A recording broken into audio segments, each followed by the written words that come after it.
Hani djathë çdo ditë, urgjent duhet ta dëgjoni këtë. Djathi padyshim është një ushqim i shijshëm dhe i pranishëm pothuajse në çdo tavolinë. Pavarësisht kësaj, prekosh është konsideruar si një ushqim jo i shëndetshëm. Megjithatë, një studim i ri ka zbuluar se djathi është në fakt shumë i mirë nga sa mendohej. Shkencëtarët nga Universiteti i Dublinit dolin në përfundim se personat që konsumojnë djathë janë më elegant në krahasim me ata që nuk e konsumojnë atë, në fakt nuk e rrisin nivelin e kolesterolit.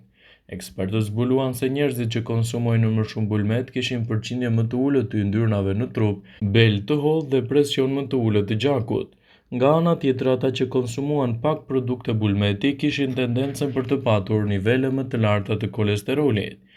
Djathi i bardhë pa yndyrë është një zgjidhje shumë e mirë ushqyese për të shtuar në dietën tuaj, kjo për shkak të ndikimeve pozitive që ka në mbrojtjen e organizmit dhe përthithjen e elementeve ushqyes.